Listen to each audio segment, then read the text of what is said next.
Welcome to a broadcast of the recent Lorain County Commissioners' General Meeting. Unless otherwise announced, meetings are held Wednesday morning at the Administration Building, 226 Middle Avenue, 4th floor, downtown Elyria. These are public meetings and you are invited to attend. Agendas are posted prior to the meeting at www.loraincounty.us. Click on Departments to see the Commissioners page, then click on View Agenda.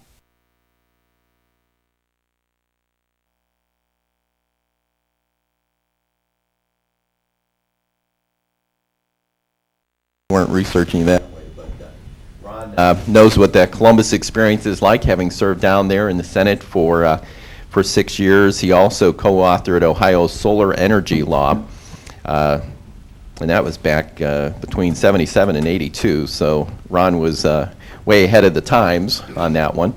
Also authorized a licensing law for LPAs that became actually a model legislation nationally.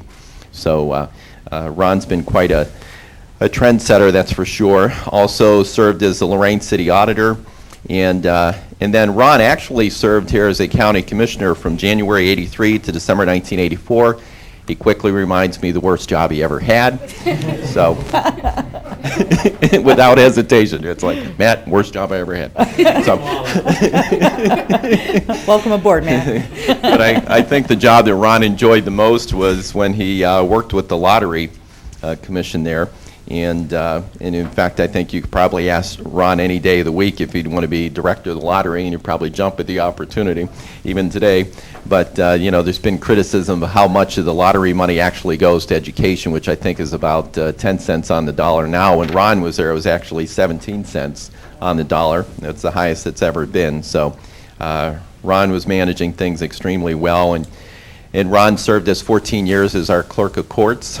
And Ron, just want to thank you for all that you've done for our county, for the community. I know for myself personally, you've been a mentor to me and always given me words of advice. And we just want to thank you here today for your years of public service here to the residents of Lorain County with this proclamation. Congratulations. You want to say a few words? Or? Well, I wasn't going to say anything, but with a big audience, I guess I could talk for 20 minutes. You know, 14 years went faster than any other 14 years in my life, obviously. A couple of disappointments. We never got electronic filing done at the clerk's office because of the financial problem, and living through the foreclosure years was hell. We were happy that we were able to get some of the money back from Cuyahoga County that used to go there for title work and get a lot of their money from passports work. So we were able to help the general fund. So overall, it's been a lot of fun working with good people, and we wish you the best. Congratulations. Thanks, Ron.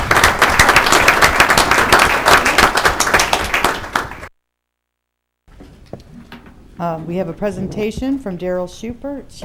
Are you Shufpert? Come on up. And you have some guests with you. If they want to come up with you, that's fine too.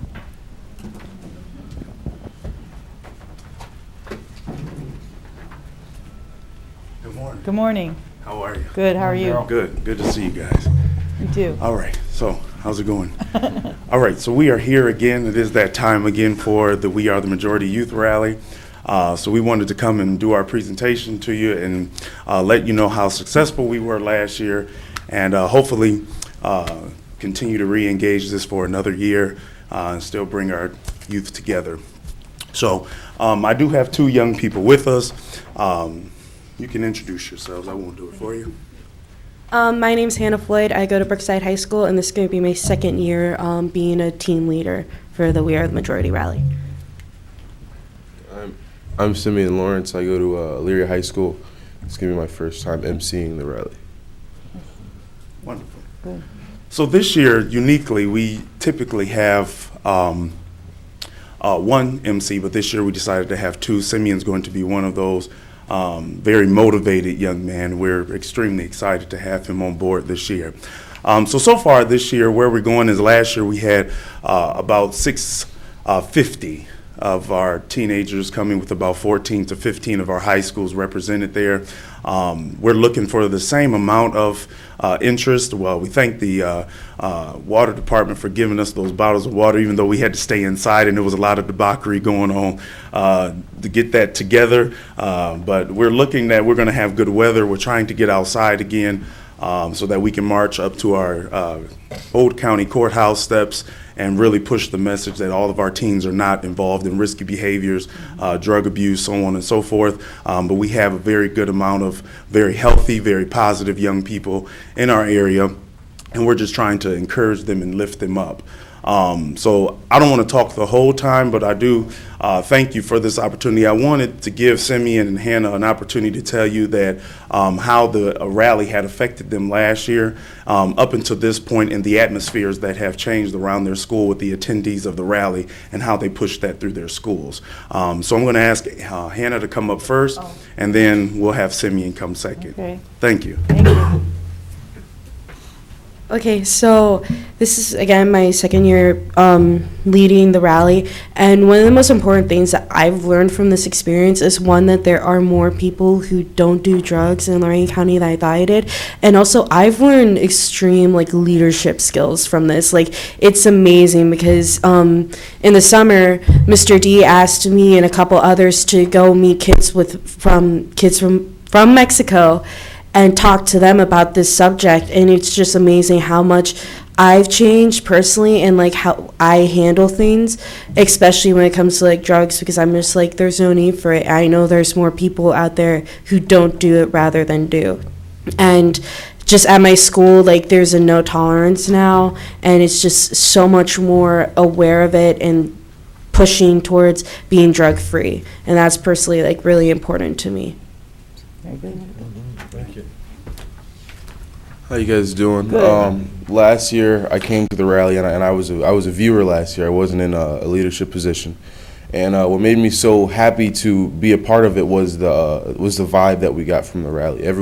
Everybody was in unity at the same time, and that lasted for the whole school year. Everybody was all together, and that's what had a big impact on me. And what I also realized is kids that do abuse drugs, they're told by adults or mentors to not do it, but they cannot connect with adults the same way that they can with kids their age.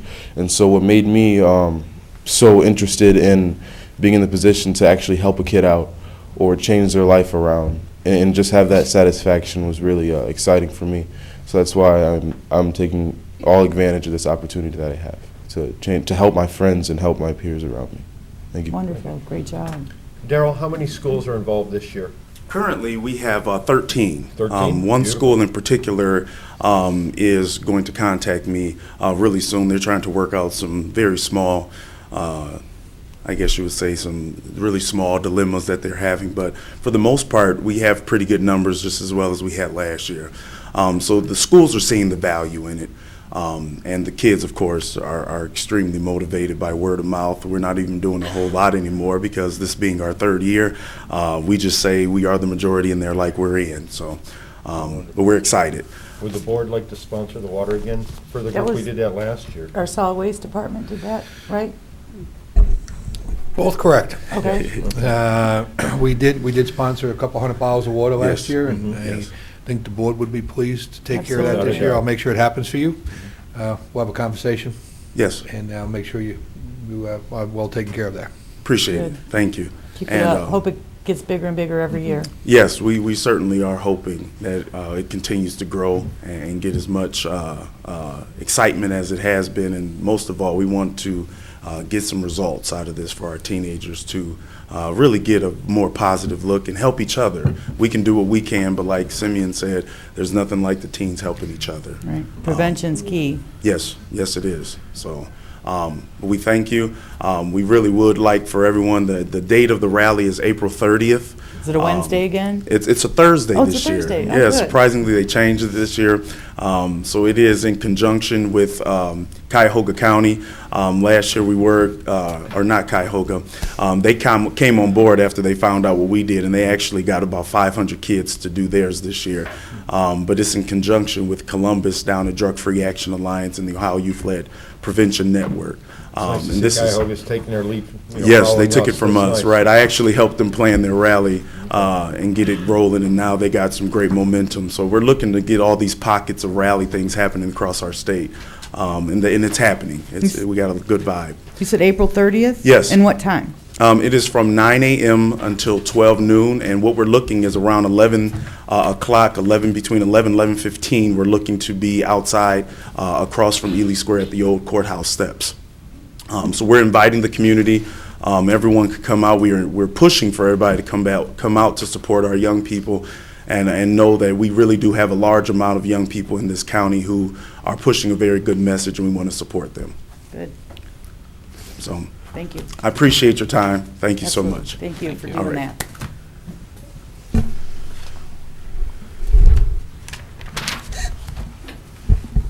Madam Clerk, since we have so many people here for the Nexus information, I think we want to go ahead and have them come up first, do their presentation, and then go into our meeting. That's okay? Somebody here from Nexus that would like to come up, just come to either microphone and just state your name and address for the record. Anybody that comes up needs to do that as well. All right. Yes, my name is Debbie Rios. I'm the project director for the Nexus project. Okay. All right. And I want to thank you, Mr. Chairman and Commissioners and the Chairman, for letting us come in this morning and provide some information about the Nexus project. Okay. And also to answer any questions that you may have on the project. We do appreciate the opportunity, and what we have is initially there's a few slides that we have to go through. It's probably about a 15-minute time frame to get through it. Typically, we ask that you wait till the end to ask questions, because some of the slides may preempt or answer your questions. However, whatever your normal procedure is, we're open to that. Okay. So That'll work. all right, and then also I have a team of several of our experts here from various categories. That's from from an environmental standpoint, landowner stakeholder relationship standpoint, construction. Just various expertise, so that we can make sure that any question you have is answered in depthly. All right. Okay.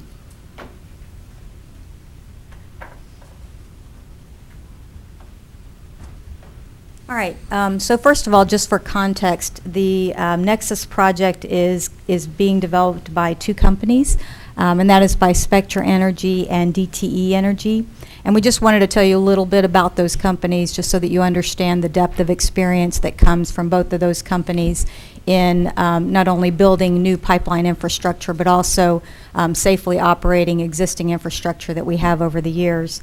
From the Spectra Energy standpoint, since 2007, we've placed more than 65 projects in service on schedule, with an expenditure of about $8.5 billion in energy infrastructure that's been brought to North America. And this level of success is brought on by not only the way once the facilities are in service, they are safely operated and maintained, but in addition to, in the development phase, just our understanding of the requirements from the various entities, which we'll review here in a minute, that we have to satisfy and review and get permits from an environmental standpoint and a safety standpoint, to make sure all considerations are optimized when we propose a route, and the long and drawn out process that we go through to make sure that we find that optimal route in a very fluid and flexible process. So that's been part of our success. We both are the lead, both DTE and Spectra Energy are the lead developers in the project. Spectra Energy in and of itself, I'll show you a map here just at a glance to show you the extent of our infrastructure in the United States and North America. But within the state of Ohio, we have been operating within the state since 1947. And the partner DTE that we're working with as well has safe, reliable gas service in Michigan for the last 115 years. So this is the map, and I won't go over it in detail, but just to give you a sense for, over 22,000 miles of pipeline in North America. This is existing infrastructure that we currently have in operation. that we operate. So now, just to give you an overview of the proposed project that we are working on now, the Nexus project. The intent of the project is to provide reliable and effective supplies of natural gas within the Ohio, Michigan, Ontario, and Chicago area. And it's designed to deliver 1.5 BCF of natural gas per day. And the proposed path would exist. It's comprised of 250 miles of brand new pipeline. We call that greenfield pipeline. A majority of that going through the state of Ohio as it's currently proposed, and the other portion through the state of Michigan. And then also it consists of about 4 compressor stations that we would build on the system. Over 85% of the proposed pipeline route as it currently stands, and again, it's still a dynamic, we're still adjusting the proposed study corridor and route, but about 85% of that is currently going through agricultural and or paralleling existing utilities. And you know, the highlight of that is to point out that we are balancing the safety requirements and environmental requirements that are required when proposing a route for this type of a pipeline. And just to give you an overview of the timeline, because in order to get a permit to build a pipeline such as this, we have to get permits from several regulating agencies. The key agency is the Federal Energy Regulatory Commission that would provide our main permit to give us, permission to actually build the facility. And so we entered into a pre-file, what they call a pre-file process, which is a process that allows early initial presentation of a route before it's been fully developed, and to continually, throughout the process before actually proposing a route, work with stakeholders and communities early and often to get feedback that is then incorporated into adjustments of the route to make sure that we're coming up with the best proposed facility. And so what this timeline shows is it's showing the initial starting point back in 2013, 2014, where there was some early development work, but really in earnest we started in the last quarter of last year. We had a round of public information meetings voluntarily, about 11 of them in the evenings, to make sure we could get proposed landowners and local officials within the proposed study corridor to come out and give us some feedback. And then again, we had a round of what we call open house meetings with FERC actually there in February. And again, these were meetings along the route in the evenings to again continue to get that interface, in addition to numerous meetings where we've come out in forums such as this to provide updates to local governments and officials to answer questions along the way and provide context. And so where we are now within the FERC process, we're very early on in the process is the point of this slide. We hope to have our proposed route by November of this year. Again, the process having started last year, but continuing to evolve that route until we ultimately feel we have the best proposed route to submit to FERC in November of 2015, later this year. There's one of the big opportunities for the public. Right now we have, because we're in the pre-file process with FERC, there's a docket that's in the government records, and it's the venue for people to submit formal comments into FERC that will be, evaluating our ability to build the pipeline, and it would ultimately, hopefully, issue us the permit. But there's also another key milestone that's coming up for public input, and that's called scoping meetings. These are meetings that FERC will host. The time frame is not set exactly, but they'll probably be in the late April, early May time frame, and FERC will send out notices and notify where those meetings will be. So we're looking forward to hearing when those are as well. But that's an avenue for the public to come out and state, another avenue to come out and state their comments directly to FERC, and it's actually documented for the record for FERC to consider as they evaluate our request for a permit. All right, and so as I mentioned, I've mentioned FERC a couple of times because that is the main agency that we are pursuing a permit from. But in addition, there are numerous checks and balances. We have to get permits from several other federal and state agencies before we can build the pipeline. The objective of all these agencies, they all have their particular interest in making sure that we've optimized the route that we propose minimizes impact to the areas of their concern.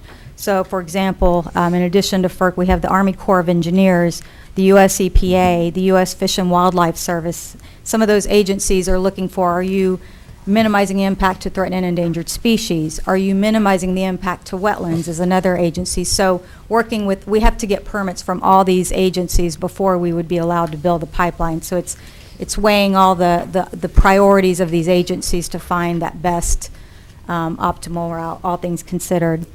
In addition, we have the Ohio Environmental Protection Agency, the Department of Natural Resources, and the Ohio State Historic Preservation Office, looking at culturally significant areas. Are we minimizing the impact to those types of considerations as we propose a route? And we continually are meeting with them as the route continues to get adjusted to get feedback from them and understand where their areas of concern are as we continue to adjust and evaluate the route. Again, trying to get us to what we believe would be the best alternative, the best proposed route in November. As far as safety is concerned, there are several layers of safety that are involved in the project. Safety for Nexus is our license to operate. It's more than a priority, it's one of our core values, and it's incorporated into everything we do. First of all, in the design phase, in the way that we optimize routing with all the considerations of the agencies, we always have safety in mind. And we also utilize, for the actual steel that will be used for the pipe, it's manufactured by high-strength alloyed steel. In the construction phase, we have all the welds on the pipe. 100% of the welds will be ultrasonically tested to ensure the integrity of the welds. And they're also, each weld is protected with protective coating. We install cathodic protection to ensure that corrosion is not going to be an impact on the pipeline system. And we test the pipeline prior to placing it in service to pressures many times over the maximum allowable operating pressure to ensure that it will withhold the pressure that it's intended and designed for. Then during the operation phase, the pipeline is monitored 24 hours a day, 7 days a week. It goes through, it has systems in place to where certain portions of the either compressor stations or pipeline segments can be shut off and evacuated early of gas if there are any early proactive indications that there may be an issue there. Through the various monitors, temperature, pressure, flow rate monitors that are built in throughout the system to allow us to have that proactive indicators that are constantly monitored that could be reacted to. Nexus will utilize the one-call system. I'm sure you all are familiar with that in terms of, when there's planned and future construction planned in an area, we work with those contractors to ensure the awareness is there and someone is there to make sure they understand where existing facilities are. And also, we are regulated from a safety standpoint from the Department of Transportation. That's the Pipeline and Hazardous Materials Safety Administration that regulates the pipeline, and they are regularly, during construction, during operations, inspecting us and inspecting all natural gas pipeline companies to ensure that all the requirements are in place, and we meet those requirements and in many cases exceed those. And then we also work with local first responders for, mock drills, mock communications, just to ensure, we don't expect an emergency to occur, but, in the event that it did, everyone would know exactly who to contact and the context of anything that would come up. Can I ask, in your Yes. industry, when you do have an accident, in most cases, is it a vendor working on that pipeline? Yeah. What we would call. Could you please come up to the... Sure. Bob Travers with Spectra Energy. Excuse me. Bob Travers with Spectra Energy. What you're referring to, if I understand correctly, is what we would call third-party damage, someone else digging into the pipeline. That has, over the last few years, typically been the higher percentage of pipeline incidents. But with the onset of the 811 program, the call before you dig safe, it operates under different names, but I know you're familiar. Debbie referred to it a few minutes ago. With that becoming much more highly used in most states and under tougher requirements, the amount of third-party damage-related accidents has been going down quite a bit over the last few years. But it is still a cause at times, but the numbers have gone down over the years. Yes. I guess just so we understand we're on the same page here, because safety is our biggest concern as elected officials for our residents, and my concern is that I'm seeing reports of vendors, not somebody who's wanting to put a I don't know, a shed in their backyard or put some poles in or whatever it may be, some fencing. Actual incidents of vendors who actually work for the pipeline company itself, still not knowing exactly where the pipe is. I'm not sure what you're referring to there. Well, when you have repairs done to your pipeline, you work with a vendor that comes out and repairs your pipe?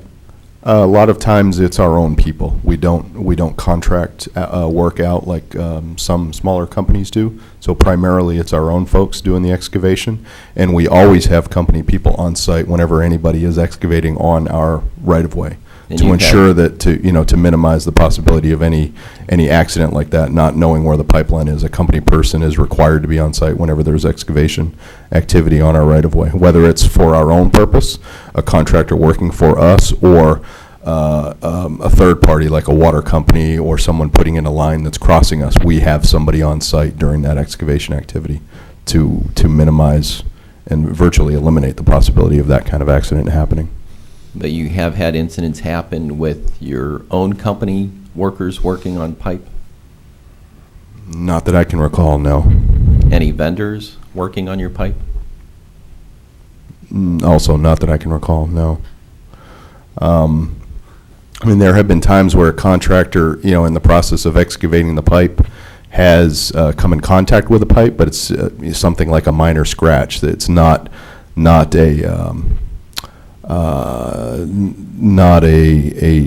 event that really put the pipeline in jeopardy. A lot of times the pipeline is taken out of service while that excavation is going on. There have been times where a contact may have been made between the excavator bucket and the pipe, but it's just a minor scratch that's taken care of. That has happened from time to time, yes. Well, you said you couldn't recall it. If you could research that and just let us know if there's been any of those incidents. Safety is a major concern about this project. Certainly. And, even when we talk about a minor scratch, I'm sure there's not a lot of distance between a minor scratch and an actual accident. So I just want to make sure that any time that once this pipe goes in the ground, that any follow-up that's taking place is going to be done safely, because I would think that's where the opportunity arises for something to go wrong. Absolutely. There is a primary difference, though, between this pipeline and a lot of what you may see in a local distribution company, a smaller diameter, smaller thickness pipe. This pipe is very thick, very high-strength steel, and there really are not many pieces of equipment on the planet, excavators, in service out there, backhoes or things of that nature, that are actually large enough or strong enough to get through this pipeline. It's actually very safe in terms of the strength and thickness of the wall of the pipe. Thank you. Sorry, didn't mean to interrupt, but No. we were on that topic at the time. We appreciate the questions. All right, in addition to our core value with safety and the importance that we share in making sure that any facilities that we build and operate are operated safely, we also are having a focus in every aspect of our operations, but also in developing projects on environmental protection, being good stewards of the land such that in order to install the facilities, it's done in such a way that minimizes the impact to the environment. We employ full-time environmental inspectors during construction of the work that are just focusing on, erosion and control measures throughout the project. Prior to construction, we train not only those environmental inspectors, but also all of our inspectors to be making sure they're keeping an eye on all the silt fence, for example, that should be in place. It's where it's everyone's responsibility, not just the environmental inspectors, and that culture is built in to our construction teams. We work directly with landowners to mitigate any site-specific concerns, and then also conduct post-construction restoration of the facilities. It's not as though once the pipeline is built, backfilled, and seeded, we walk away and we're done. The FERC requires us, and we do it because it's the right thing to do. We have to stay with it for a few growing seasons to ensure that the property and the grass is growing. Any slopes with Curlex, the grass is growing as it needs to stabilize and get back to at least the original condition, if not better. So it's an ongoing commitment that we have, and then through our operations as well, we maintain that relationship for the facilities that we have built. And so just within Lorain County, the general current proposed route that is contemplated in Lorain is about 20.8 miles. I think we have about 13% of that is currently co-located or proposed to be co-located with existing utilities. So we've, established these based again on the several factors that we are considering from all the agencies that would give us permit, from the safety and environmental aspects that I've mentioned.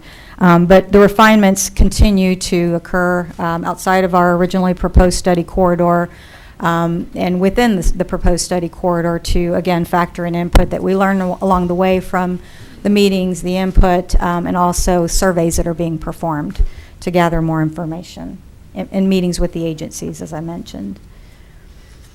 So outreach to date, we introduced the project back in 2013, 2014. As I mentioned, we hosted the voluntary information meetings at the last quarter of last year.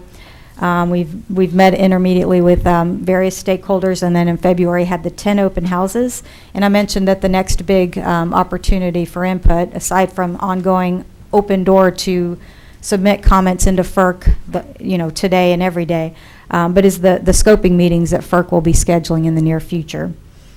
And then also, once we do have a permit and we would be, talking to contractors to build the facilities, we would have local job fairs to encourage that as much to the extent possible that we're using as many supplies, companies, businesses within the local communities that the route would run through to, give that shot in the arm to the local economy for those types of resources. So opportunities from an economic development, of course, it provides this natural gas source to the region that currently does not exist for low-cost, safe, reliable energy for consumers. There's been a demand that's been shown in projections for this state and in a need for that added resource. And we continue to work with numerous local distribution companies, power generators, industrial facilities that would have a need for natural gas to look for opportunities to add to the current customer base that is signing on to build up to that 1.5 BCF capacity for the pipeline. And we're always eager to meet with different potential customers along the route. We're engaging with the local economic development groups within the counties and the cities to just, align us with those potential opportunities. But Nexus will be a backbone for growth within the area with this new diverse supply of natural gas that it brings to the, also reliability to existing sources of natural gas that this new infrastructure would bring to the region. So just as an update, in January of 2015, we submitted to FERC what we call draft resource reports 1 through 10. When we submit our filing to FERC, we have to submit almost, you can look at it as 12 chapters. It's 12 resource reports. But initially, when we enter pre-filing, they require that we do a draft of resource reports 1 and 10. 1 explains the purpose and need of the project. What are the markets that we plan to serve, and where would the gas be coming from? And then 10 is an initial description early on, and this will be an evolving report of the alternatives that we've already considered and that we are teeing up to consider that we'll submit updates for in future filings for alternative routes that we could serve the markets that we propose to serve. So those were submitted in January. Our next big milestone is that we are preparing to submit a draft filing, draft resource reports 1 through 12 in June of this year. And again, the final filing would come in November of this year. And the draft reports will be available for public comment and details to be seen by everyone in the public. So this draft that you're preparing for June, Yes. is this the one where you would take into account, we've had residents appear here last week asking for an alternate path or alternate route. Is that one where you would be making the revisions to put that into your filing, your June filing? What we'll have, yes, we'll have in that alternatives report, we'll show, because we've done a study, we've heard a lot of feedback about a proposed southern alternative, and it is something that we had looked at ourselves earlier on, and we've revived our, it kind of brought that back to further develop and evaluate that southern alternative. And so what we do is we do a comparison in the alternative section to compare the current proposed study corridor to what that proposed study corridor would look like. And how does that compare in the way of the various attributes, the length, the things that it impacts that all these agencies will be looking at, and there'll be a summary of the outcome of that comparison and some information provided as to what that looks like. And again, whether or not how that does or doesn't meet the demands in the market areas that the project is intended to serve. So we are doing a very in-depth analysis of that. It's been on the works going on, and there will be some information on that coming up in the draft filing. At any time, did FERC give you a directive to look at an alternative, or is this something that you're doing without the direction of FERC? That's something that like I said, we had actually already looked at it beforehand, and then just from public feedback that we've had from several stakeholders out in the community suggesting, why aren't you looking at a more southern alternative? We have, taken our original southern alternative and further developed it, done some field reconnaissance, and compared all the attributes to it. There is another route that the city of Greene, another city, proposed, and FERC, we had been asking the city and saying, hey, we'd like to see this route so that we can include it in our comparative analysis to see how, if it is a viable route. And so finally, the city of Greene did, and we were happy to see that they actually provided us and provided FERC with their proposed alternative. And so our intent was to do a comparative analysis on that route, which we're actually also, even though we received it like week before last, we've jumped right on that and are doing our attributes comparative analysis to include that in the June filing. We're trying to get as much work as we can so that we can include it in that draft filing.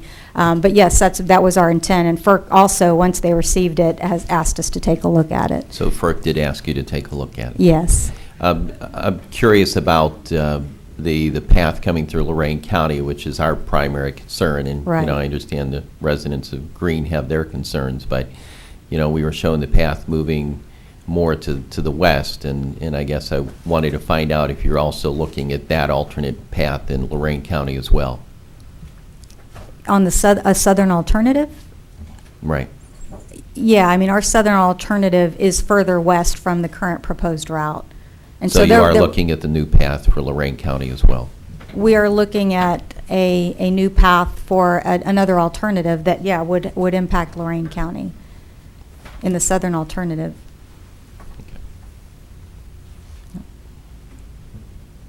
So that new route that Corn is asking you to look at is on the table? It's not been eliminated as an option? I don't believe Corn has submitted a proposed alternative. There's a City of Greene alternative, and then there's the southern alternative that we're evaluating. I don't know if there has been one filed with FERC or with us.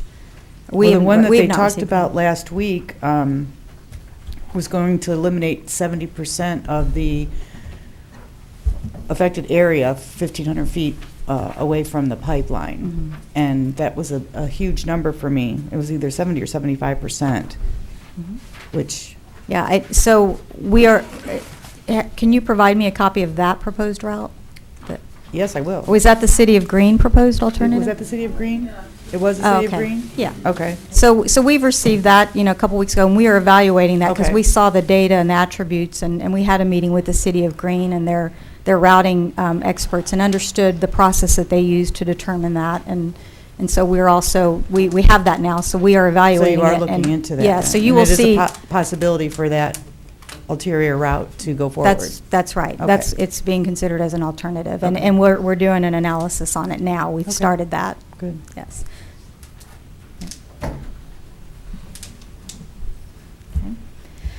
So recently, initially the communications on the project, again, as it has been an early developmental phase, is that it would be an up to 42-inch natural gas pipeline. Through continuing engineering studies and evaluation, we have determined that a 36-inch diameter pipeline with the 4 compressor stations, different options for the horsepower, but will accommodate the 1.5 BCF. And so that is the scope that we have firmed up that is being proposed for the project. And that is being communicated to the public, and also we've officially notified FERC of that through the FERC docket. Just another note, we did execute a memorandum of understanding with Erie County to install a tap. They have an industrial facility related to NASAS that they're keen on growing. They see it as a key economic development growth for their county, which they feel is very important, and to help to draw industrial facilities to this industrial park and bring jobs to the local region. And so based on that, they did sign a memorandum of understanding with us where we've agreed to install a tap and an initial spur to encourage those types of companies to come to their industrial region. And as a result of that, the Erie County has submitted to FERC a letter of support for the Nexus project. And just another example, as we mentioned, the economic development opportunities that it brings by having this natural gas infrastructure in the region that didn't previously exist. And so that concludes just the formal information. We just wanted to get everyone up to date and just, provide some key highlights and really just open it up to questions just to hear. I know we've heard some good questions already, but, what do you have on your mind? What questions do you still have? Are you, I noticed with the industrial park there in Erie County, do you actually reach out to businesses in the county, or is that something that in any way that the Chamber of Commerce or somebody can help facilitate? I mean, obviously, if there's other users and opportunities for some business growth there, that's a benefit. They would have the knowledge of what those companies. Yes, we definitely work with the local economic development groups to try to help us align with any opportunities out there that have been heard or have been potential, that may benefit from natural gas that we can help to draw to and have as a potential customer along the pipeline. Obviously, we're very supportive of U.S. pipe here in Lorain County and in Ohio. Is there a commitment on the part of the company to be using U.S. pipe, U.S.-made pipe? We will definitely look at U.S. mills as we look to source the pipe, but we will be competitively bidding for our pipe and steel. There's a lot of energy infrastructure that's being built in the United States. And so, based on that and just the economic spurt that all the oil and gas industry has brought to the country, the industry has really started to look at both local and international sources for competitive bidding for the source of pipe. But wouldn't you agree that it helps the local economy if you're actually putting U.S. pipe in the ground? Yeah, I think putting the pipe in the ground helps the U.S. economy, whether it comes from the U.S. or not, but that would add an aspect to the U.S. economy. Well, I don't know how you can use U.S. pipe and put it in the ground if it doesn't come from the U.S. That's what you just said.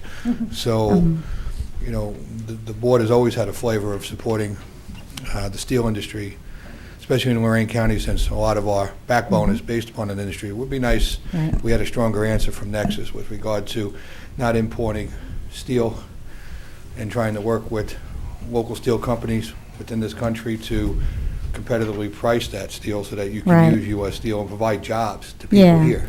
And Nexus we have very high quality and safety requirements, as do a lot of the companies in the energy industry.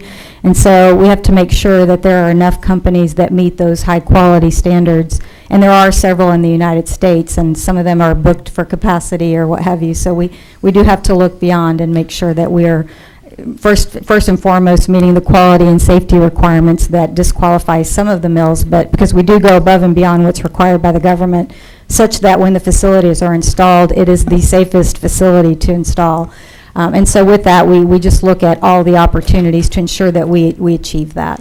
I would encourage Nexus to have at least a set-aside for U.S. steel in this project if you can't source all the steel here. It goes a long way with public relations, job creation, job retention, and a dedication to the local communities that rely upon those jobs and those manufacturing plants. Lorain County has been very supportive of our U.S. steel. We got them $75 million to expand for the oil and fracking industry, and they just laid off 600 people. And that's happening all over with the drop in gas prices. So we'd like to get our people back to work. And to see any support from the Board of Commissioners here, I think you would have to definitely identify that strategy local sourcing, yes. Yeah, that's critical. It's going to be very critical. Yeah, we'll consider that, definitely. I'd ask that you more than consider it. Yeah, we'll get back to you. We will get back to you on that, definitely. Yeah, did somebody from last week's meeting want to address any or have any questions? Yes, this is. You need to your name and address first. Every time. That's right. Richard Baumgartner. My address is 24731 Framingham Drive, Westlake, Ohio. First of all, let me say what we're not. We're not against Nexus, and we're not against the gas pipeline. We're just against the location of where it's going. And this was the route presented by the City of Greene. It's in the FERC postings. So I can give you the FERC number if you're not familiar with it. We have the City of Greene proposed reroute. Okay, and that is this blue line right there on that map. And it reroutes quite a bit differently through Lorain County. So we are very interested in that. We have a table in that green posting of the improvements that the green route made. And there's a significant improvement table. So we're strongly suggesting that you consider that. This is part of the corn proposal, and there will be another section that deals with the western end of Ohio through the Toledo area. Right now there's Rover and Nexus both trying to get gas from Marcellus, shale deposits and whatever up into Canada. And we're wondering, why are there, I'm sure Rover says this is the best route to do it. Nexus is saying this is the best route to do it. And we're saying both of those routes did not consider the people. You did not, to my knowledge, go to the governments and ask, what do you think of these routes before we're going to present this?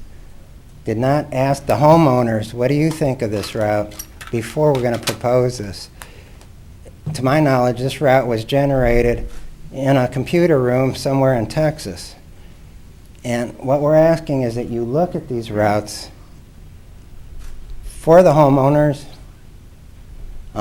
for your company's profits, and come to a compromise. We've asked for Nexus to work with Corn to get together and say, let's do this on the GIS system or however you do it. Let's go here, here, here, and find the best compromise for all groups. And that's our main emphasis, is to get the best route. Yes. Thank you. Do you hear the announcement coming? Somebody's license plate? Yeah, I couldn't hear it. They were wanting someone to move a vehicle, but. It's probably somebody in here. Yeah, probably. But yeah.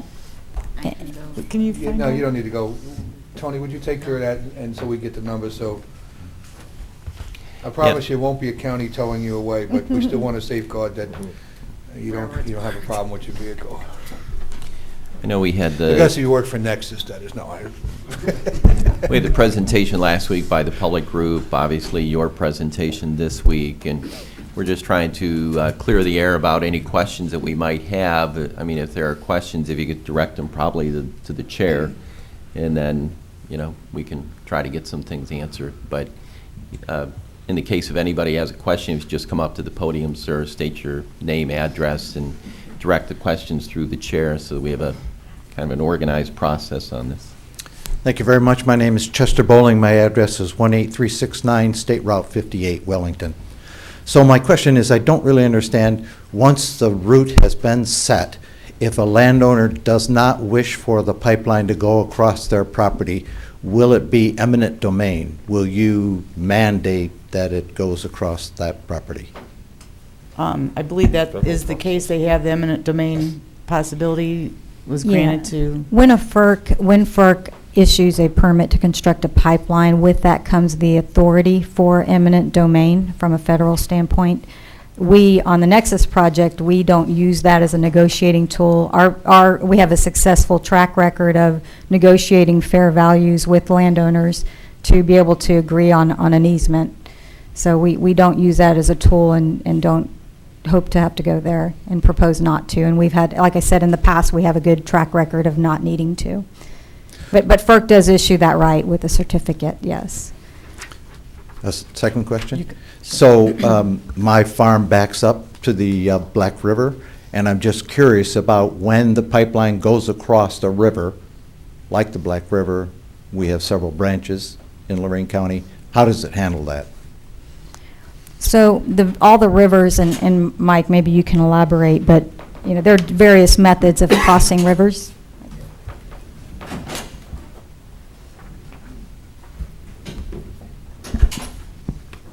Hi, my name's Mike Lachwal. I work with Nexus, dealing with the environmental permitting aspects.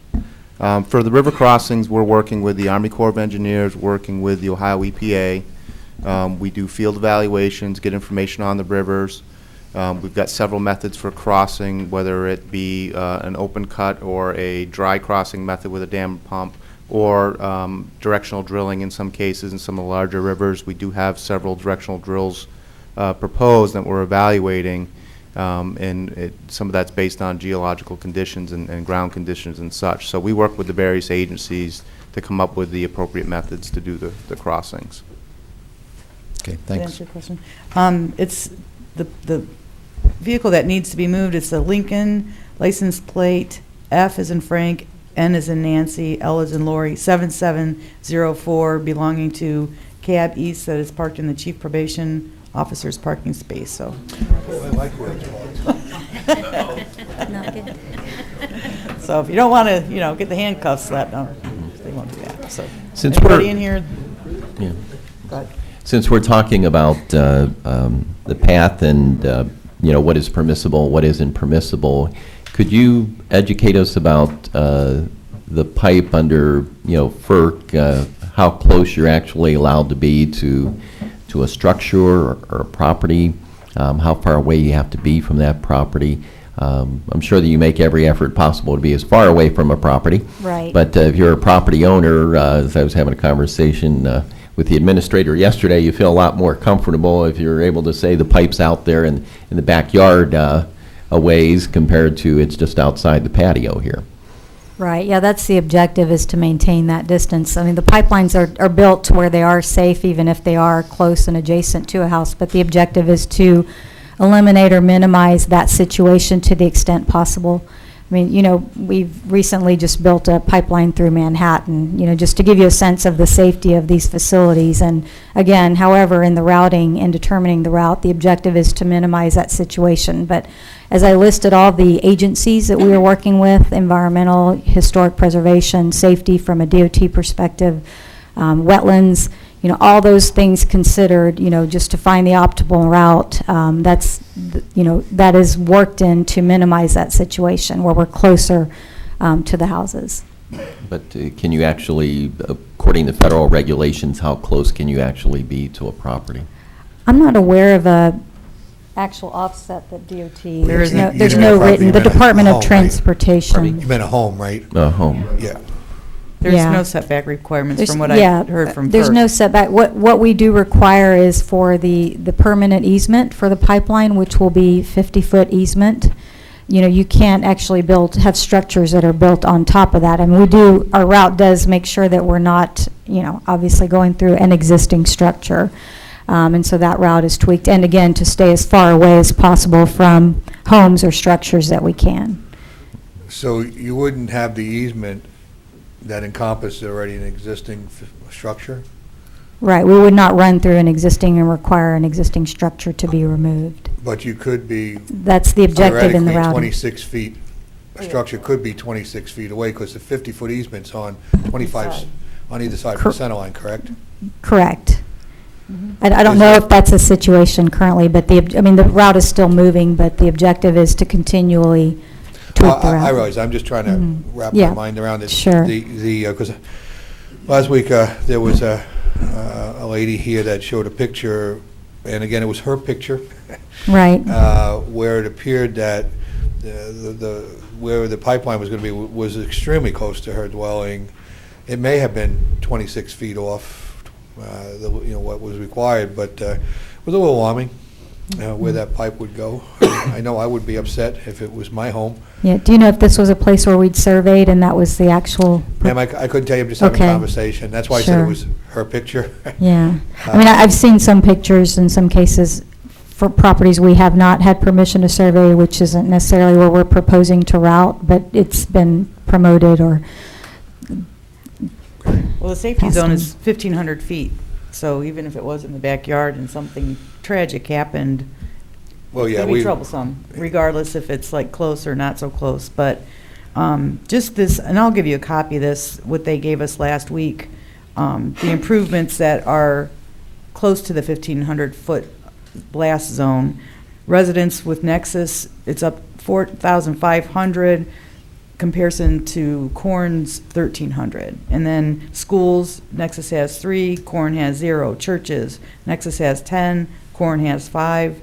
Wetlands, 62. Is this the City of Green reroute or Corn? Well, this is, it is City of Green? Yeah, I think it's the City of Okay. Green reroute. Well, because it Yes. has Corn on here also. Right. Wetlands, 62 compared to 26 for their proposed project. It just seems, I know Commissioner Lundy brought up last week, well, if we move it from here to the new proposed route, then we just have another group of people coming in saying, I don't want it here, which I understand that, but when you're reducing it by 70% across the whole spectrum, it just seems the logical route if it could be done that way. So I hope that route is taken into consideration. It is. We're taking it into consideration to evaluate.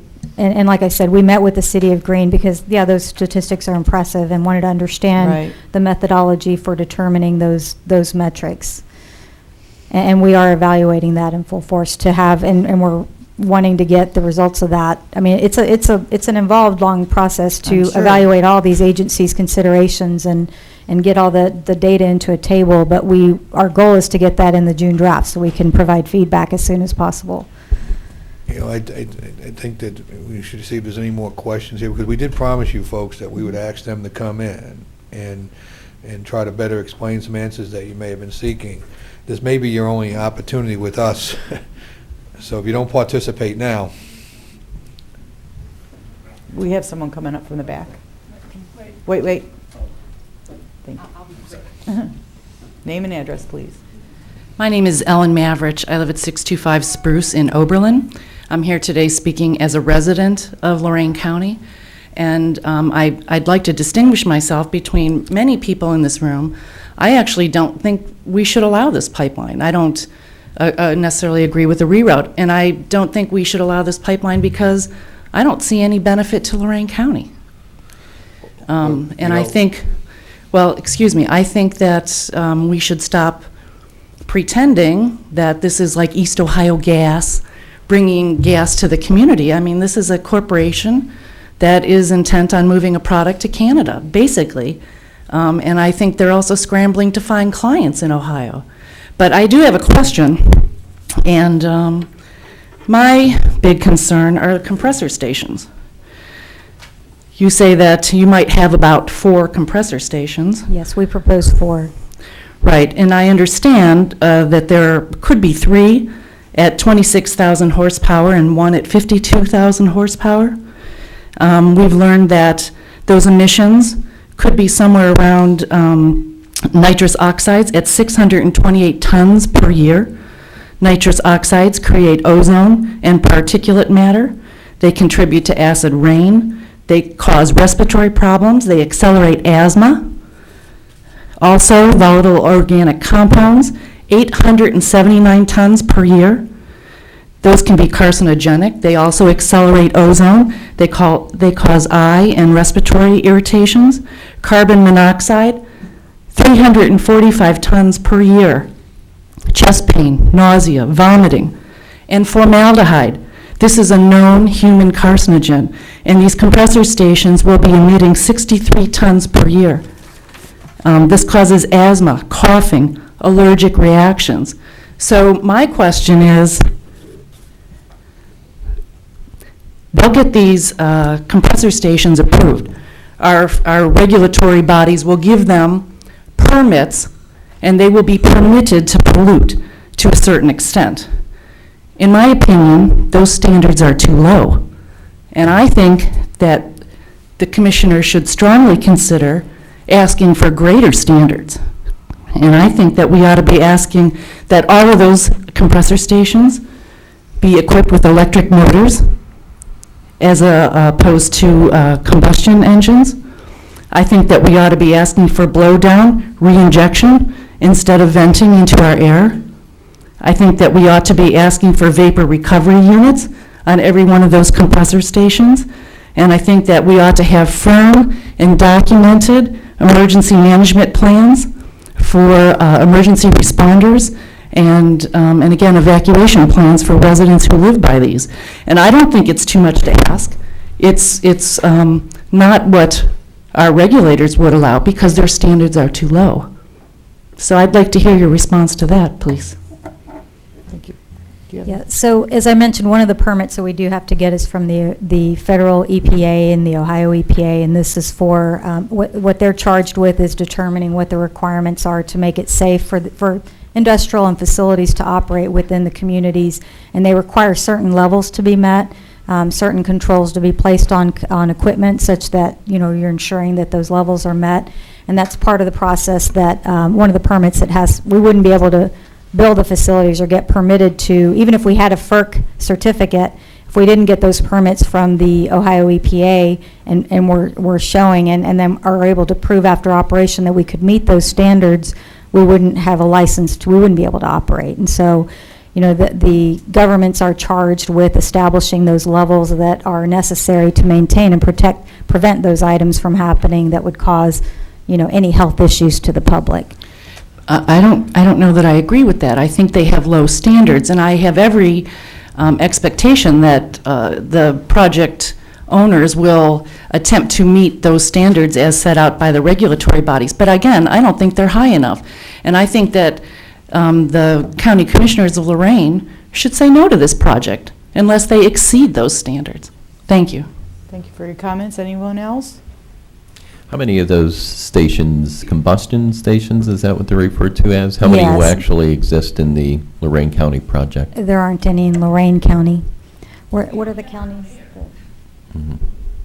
I was just There aren't any proposed asking for in- clarification since it was coming through the county. Sure. But you're saying there's No proposed compressor station in Lorain designated County. for the county. Right. I just wanted That's correct. clarification. And that's included, I mean, in the filings, we show which counties they're proposed for. How often are those set up? Like every so many miles, or? Yeah, it's about every 60 to 80 miles or so to compress the gas and keep it moving down the pipeline. Okay.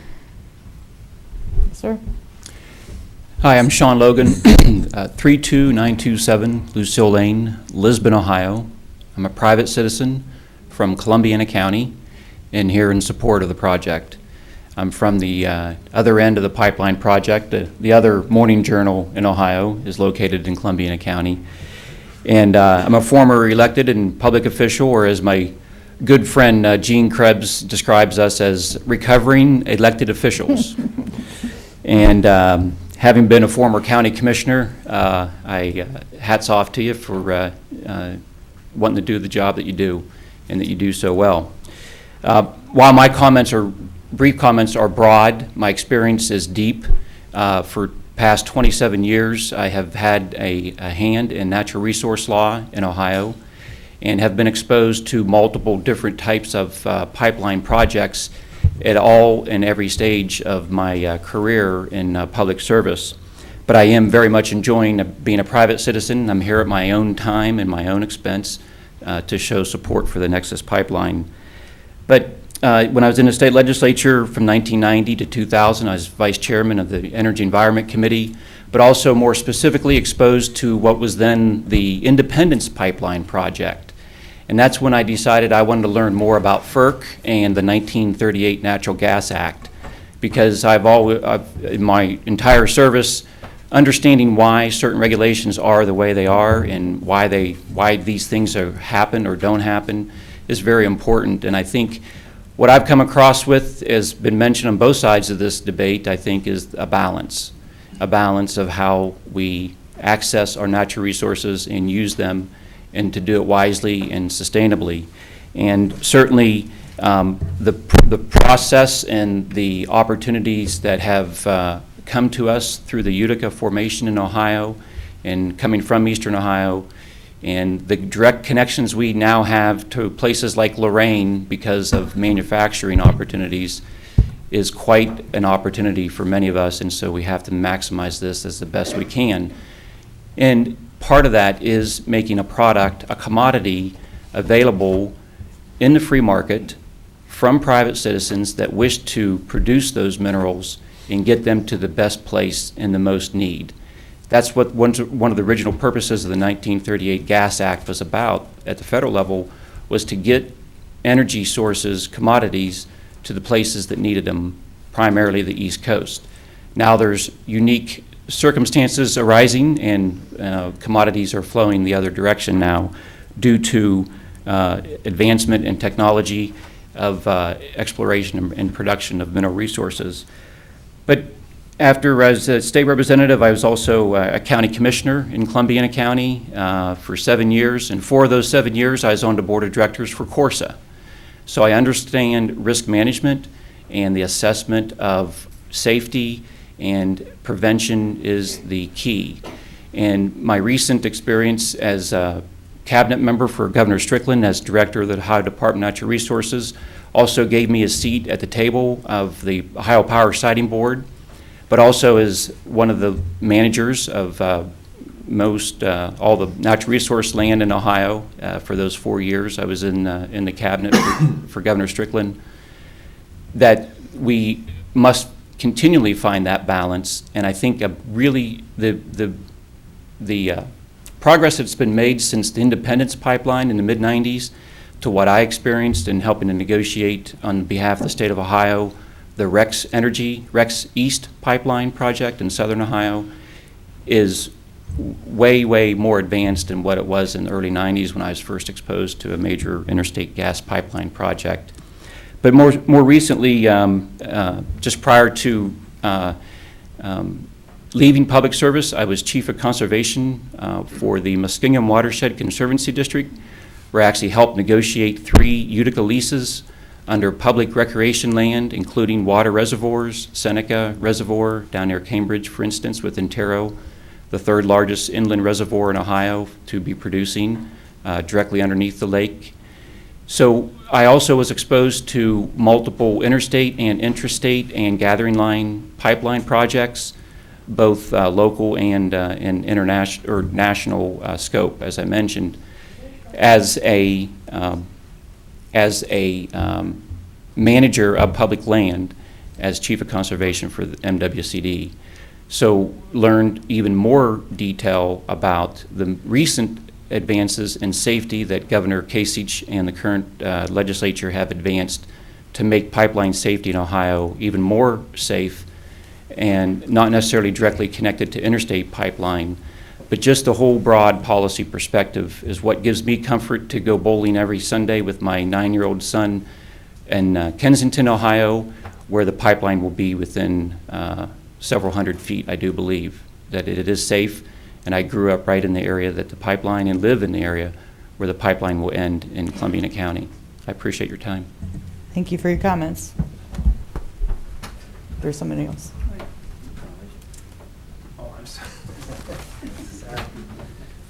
Good morning. I just have a few comments. I don't have a question. That's okay for the board. Name and address first, though. My name is Michael Bertolone, 3515 Prospect Avenue, Cleveland, Ohio.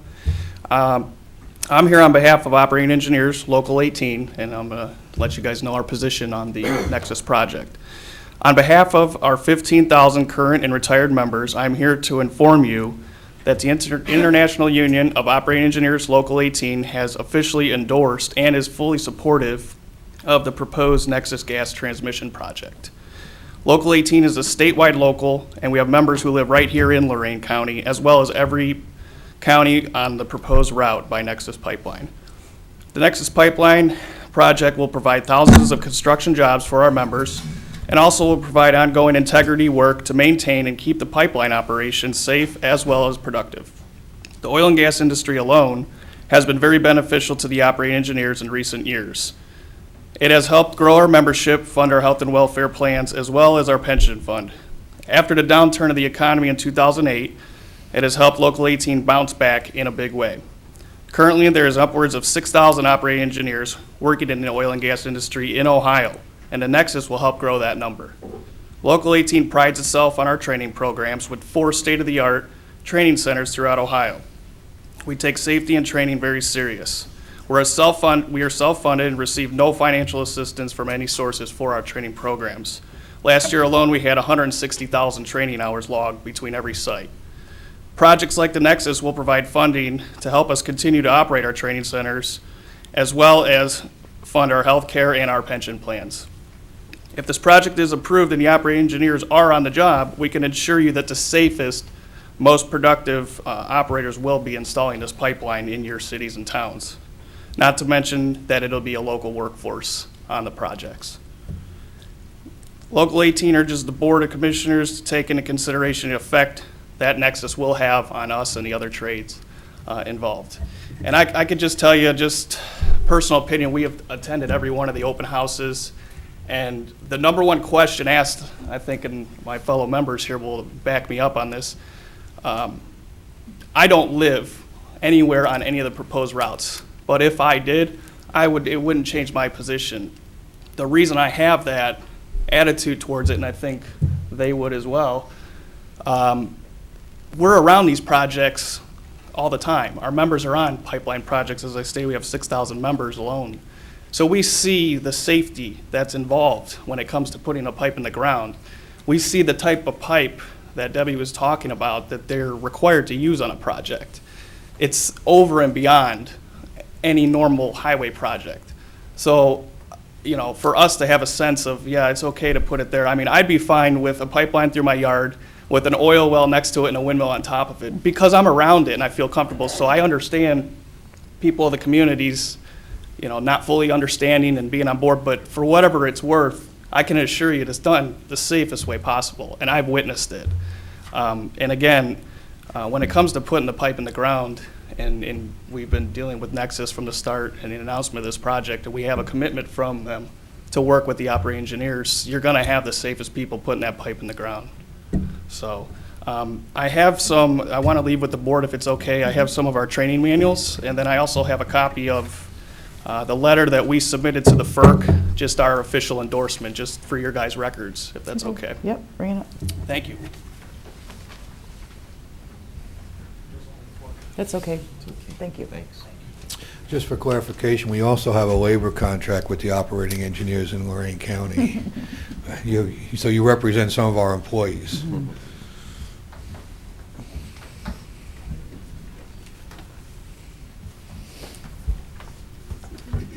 Yes, sir. Name and address, please.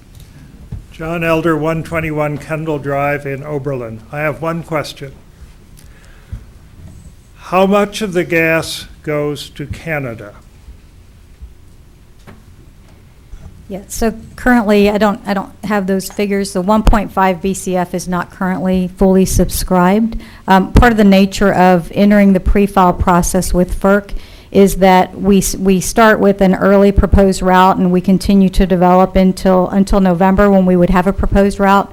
On a parallel path, our business development group is pursuing markets and customers to get signed on to fill up that 1.5 BCF capacity, which is, they're currently having confidential conversations with different customers along the route, and that's something that FERC looks at. If those customers or that demand is not justified, that's part of their evaluation. But that's that's in parallel, that's being developed currently in terms of the makeup of that capacity and what that will be at the time that we submit our filing in November. But as we mentioned, what you're saying is that although such a pipeline is usually supported on the basis of energy independence for the United States, you're actually taking that pipeline to Canada, and you're not telling us, because apparently you can't, how much of the gas is actually being exported rather than used in the United States. That will be transparent as the agreements are finalized. Again, in November, that's part of the application that gets submitted, is to identify what are the customers in the filing. But yeah. Thank you. Any other comments or questions?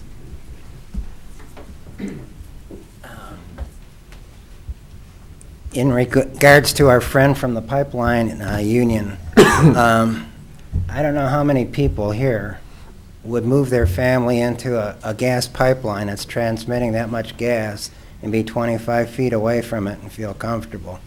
I mean, there are people that work on high wire bridges and so forth, but most people, I think, would feel very uncomfortable being 25 feet away from that type of a gas pipeline.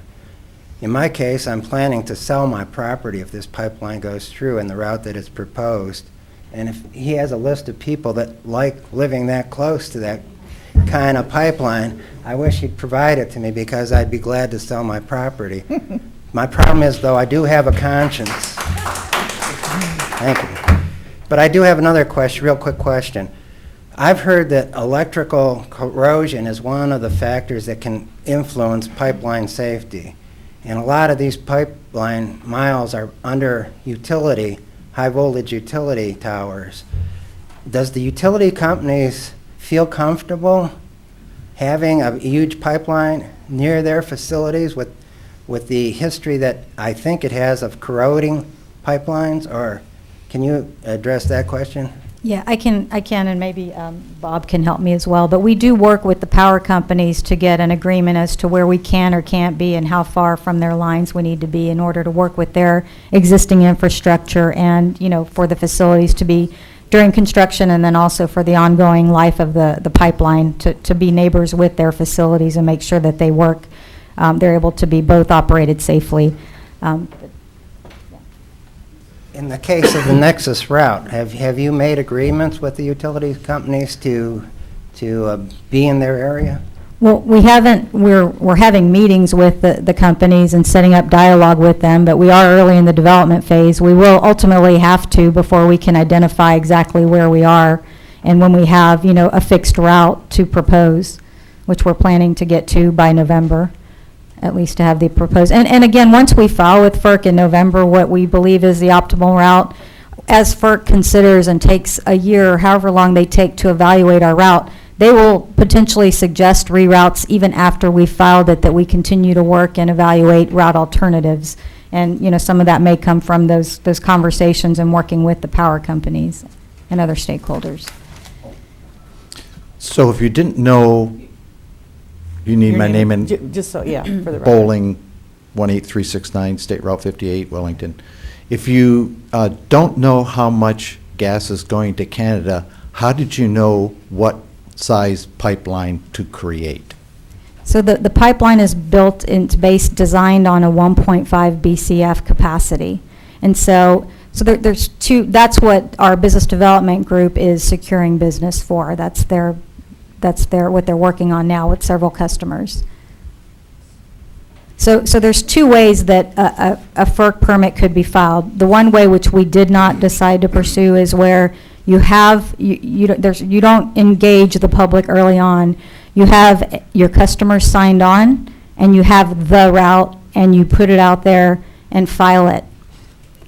We believe that it's better to start way in advance and have these types of meetings, the open houses, the landowner information meetings, to get input from the communities and go through what's called a pre-filing process, where the route is not developed, it's kind of jointly developed based on input, and the commercial agreements are also on a parallel path being developed. It's not at the final stage. That comes in November in this process. You said it wasn't fully subscribed. Could you share with us now how much is subscribed? How much have you already contracted for in Canada?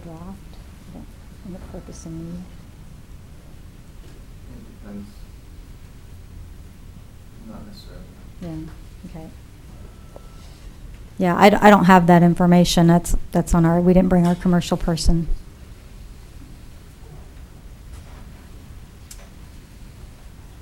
Morning. Morning. Michael Wrights, 143 East College, Oberlin, Ohio. I'm new to Oberlin, looking for a piece of property to build, and we've changed our minds several times where we'd like to build because of this pipeline, primarily. I can understand all the safety things you're talking about, but, you know, we were told that Titanic was safe. We were told nuclear power plants were safe. We're told a lot of things. We're told certain medications are safe, and then we find out they've hurt a lot of people. The only way this is safe is to keep it far away from people. And so I support any kind of line that you take as long as it's away from populated areas and from people, because there is always the danger of a huge catastrophe And that I don't want to set us up for. Thank you. Come on up, sir. No, wait, somebody from the back. Come on up.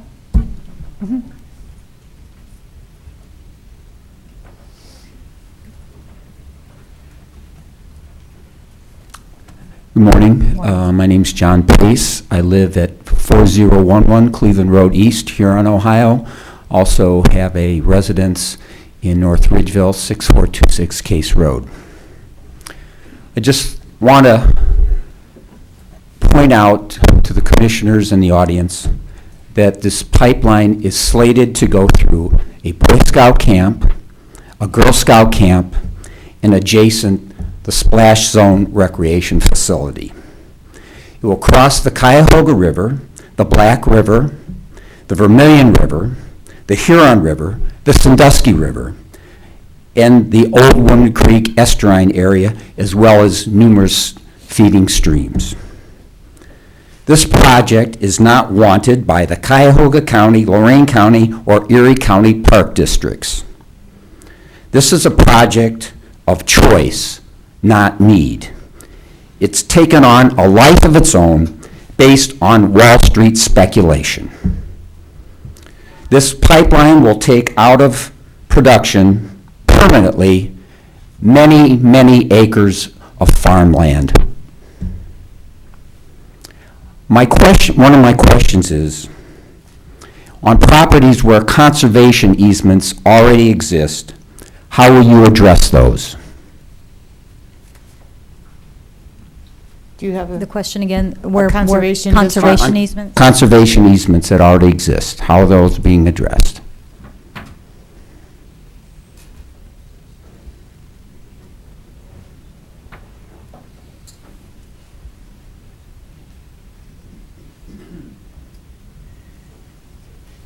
Hello. Good morning. Morning. I'm Walton Johnson with Nexus Gas Transmission.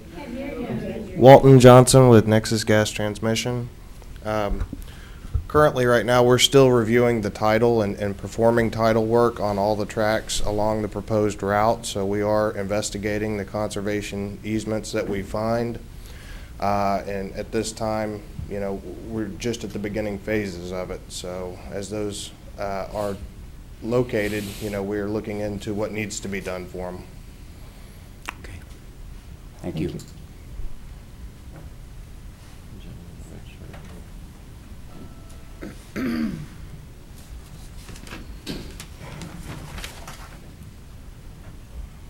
Good morning. My name is Paul Jurowski. Morning. I live at 7730 Spieth Road in York Township, Medina County.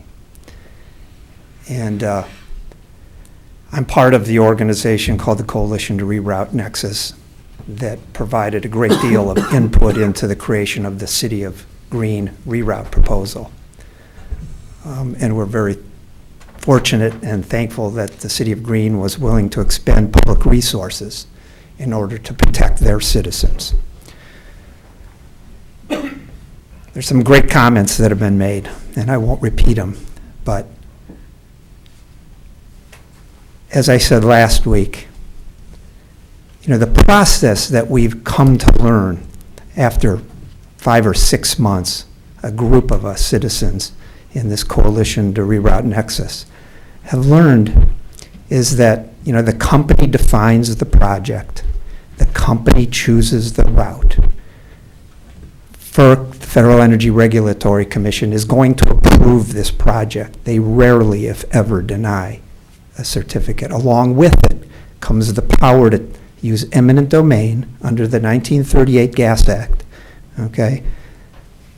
And finally, although safety may be job one for Spectra Energy, we now know that, and you've heard it publicly stated, that under the Code of Federal Regulations, there are effectively no safety setback standards.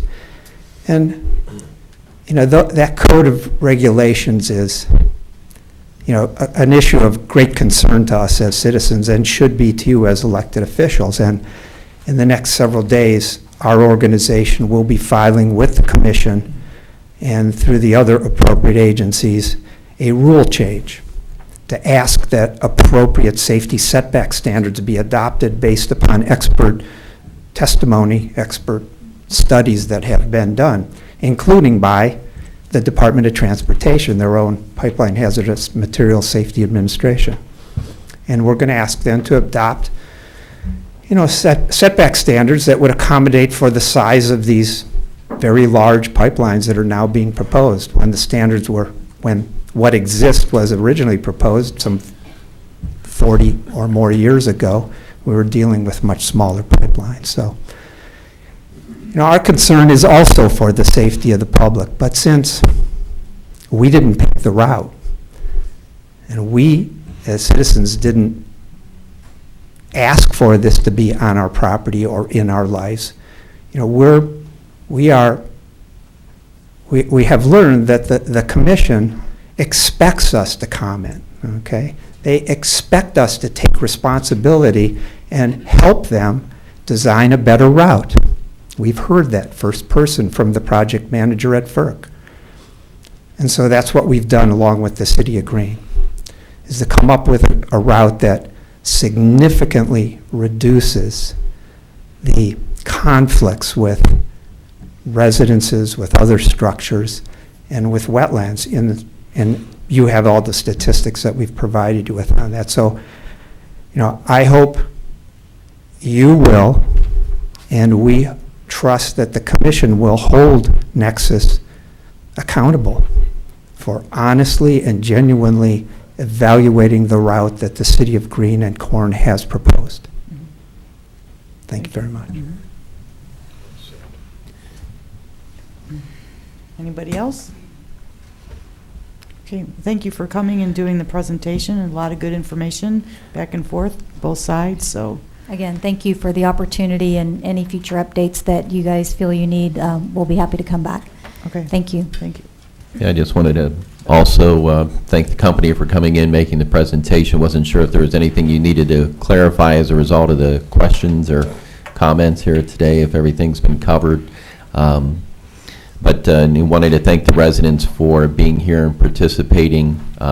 We said that we wanted to give you an opportunity to ask some questions of the company. We hope that you feel like you've had a chance to get those questions answered. And, projects like this are very complex. There's lots of dynamics involved, and but there's also a process here.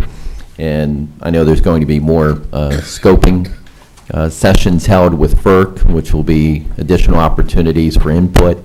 Hopefully when we find out about that, we can promote that as well, too, to make sure that that's taking place.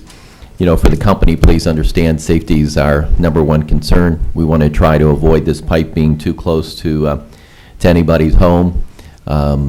So whether it's a reroute or the other path, whichever path is chosen, we'd like it to pass by the least amount of homes as possible. And I think you said already about 85% of the path goes through ag areas. But obviously, those folks want to make sure that their property is property that can still be well maintained or developed, regardless of whether there's a pipe there or not.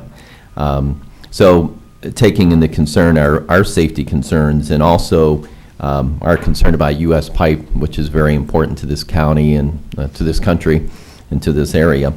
But I just want to thank both sides for having a chance to have an open conversation about this. And certainly, I'm sure that if the company wants to stick around after the meeting for any clarification with any of the folks, that would have to be done outside the chamber, because we're going to go back into our regular meeting. But I just want to thank everybody for their participation here today. Let's get back to our schedule here, our agenda. Yeah, I just the computer. Okay. Yeah. Rita, we have a new Director of Office on Aging, and she'd like to come up and say hello. So. Is someone getting this slow, Jim, or no? Hal's got it all. Okay. Morning. Good morning. Yes. Rita Campbell, 35884 Laurel Circle in North Ridgeville. And I wanted to introduce myself to you. I'm the new Executive Director for the Lorain County Office on Aging. And I know that the County Commissioners has designated the agency to care for our elderly population and other adults with special needs. So I know that you have a vested interest in our work and what we do. So I wanted to formally meet you and also thank you for your support. You supply an office space for us and utilities. We appreciate that so incredibly much, as well as the voice that you have to advocate for our senior population, because many of us are caring for our parents, and then there are some elderly that do not have the good fortune of having some adult children to be able to help them along that path as they get into greater and greater need of resource. So you have championed for us. I am going to be looking for other folks in the community to come alongside you to champion our efforts to be able to get these resources that are very needed to the elderly. And in the short time that I've been there, I've have been doing an assessment just of what we do, what seems to be outstanding, where do we need to be going. And Matt Lundy had come forward and had done an article in the Press and Light, which I appreciate, but your observation is also my observation, and that is we need to increase the visibility of what the Office on Aging is doing so that we can get to the pockets of people that need our resources and they don't even know about us. Because we do a lot. We do, of course, Meals on Wheels, but we also do transportation to medical appointments. We provide housekeeping, which, by the way, there's a 5-year waiting list for that. We have a newspaper for the seniors of articles of interest for them. But most importantly, we provide benefits assistance, because so many times as folks get into this season of their life, they don't know what to do. They don't know who to call, and they see that maybe they need some help. They don't even know if help exists. So we have social workers on staff that will do that intake of calls, where they can learn what their benefits are available, to give them the information and connect them with those resources. And so it's a very important work that we do. It is very busy for us, and we have an excellent staff. And I also want to publicly thank, for every great work. It's those that have come before you, the former directors such as Pat Littleton and Ann Spielek. I've already encountered their work at the office, and they have had many, many initiatives and acts of brilliance to make this agency so solid and meaty in what we're able to provide to the community. So I do want to publicly thank those two former directors also, as well again as yourself, for being such great supporters of our work. We are looking to move forward and be able to not only care for the people that are already in need, but these baby boomers that are about ready to continue daily come into retirement, and then as time goes on need resources such as what we can connect them to, that we would be ready to meet that population. Good. Do you want to give your contact information for somebody that may need service or for an evaluation? Sure. Well, we are at 320 North Gateway Boulevard, and I do not have the phone number memorized yet, so I will have to get that for you, because it is, do you have it on speed dial? I'm going to look hopefully? and see if I have it. Okay. Go ahead.